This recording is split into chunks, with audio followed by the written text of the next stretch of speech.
You know, I did say a number of months ago that I have no real way to navigate how to combat school shootings other than to monitor a bunch of people who have a bunch of violent tendencies that they spread on social media, because obviously one who's a little bit inept in social skills will broadcast all their hate and discomfort on social media. So it would be wise to keep an eye on them and their actions and see what they do and how they progress in order to navigate if they are a potential threat to society or not. And it looks as if I'm beginning to strengthen that belief, because once again, a potential mass shooting or school shooting was stopped because everybody realized that one person was a psychopath about to commit a lot of atrocities. Down a timeline of events leading to a student's arrest in Montgomery County.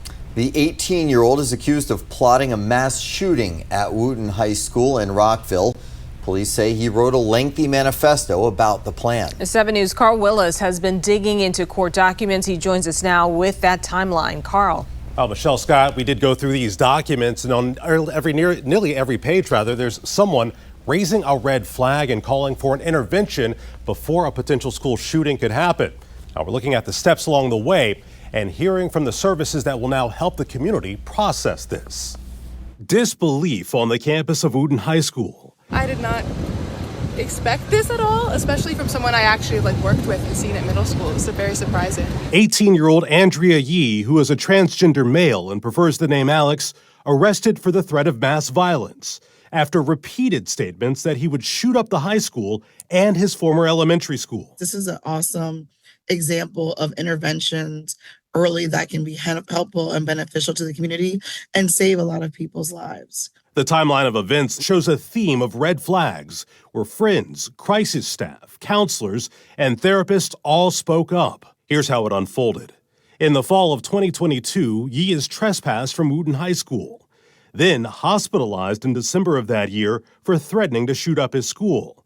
He's released a month later, but it's reported that he is still preoccupied with school shootings, self-harm, and explosives.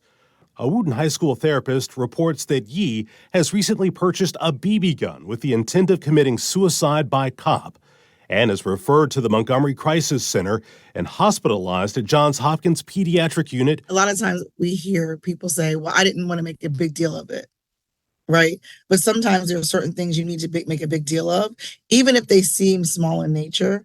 We never know until we really dig into it. Digging into it further, Yee is discharged and sent to a residential facility. Then, months later, around March 3rd of this year, police say that he completes his manifesto and shares it with a friend. Now, even though Yee claims that it's a work of fiction, there are too many similarities for the friend and the authorities. The main character is an Asian transgender male who has problems in his home life and who wants to carry out a school shooting. He's sent to suburban on March 13th. The staff there is so concerned with the threat that they notify law enforcement and Wooten High School. Then on April 17th, Yee is arrested. County leaders hailing the friend who spoke up as a hero and also letting the involved communities know where they can go for help. What are some of the feelings that you're anticipating that these school communities are going to be coming to you with? I think feeling unsafe, feeling concerned, wanting to know how to have that conversation. What are the signs? It is a little bit dangerous to sit here and wonder if or when somebody is going to do something like this when they have a track record of being not so very positive in the world and has always viewed some things as destructive. Fucking documents detailing parts of this manifesto that was written is absolutely fucking absurd. And thankfully,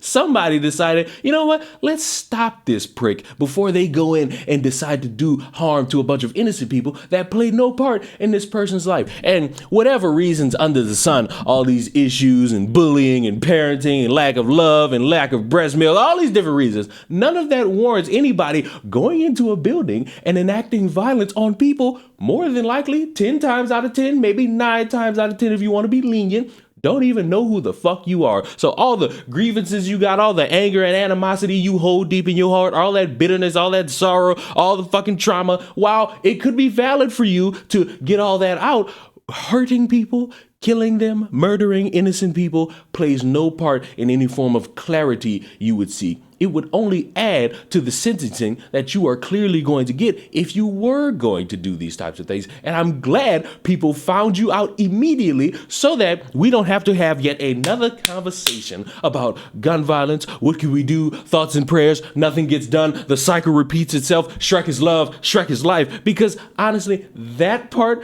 of the tired cycle is a little bit old. I am instead wanting a little bit more solutions. And I can't see any other solution that's stronger other than monitoring a few people who clearly are a little bit weird and they broadcast their weirdness on social media. And when I say weird, I'm not talking about, hi everybody, I feel different today. I'm talking about the motherfuckers who keep tweeting and posting about how they want to harm a bunch of people. Keep a close eye on them because they're the ones more likely than not to be the reason why we got to have thoughts and prayers in situations where we should just be comfortable saying, have a good day at school. But let me know, what do you think about the potential of stopping future mass shooters? Do you think it's right? Do you think it's wrong? Do you think it's immoral? Do you think it's moral? And I will see you all in the next one. Subscribe, like the video. Mwah.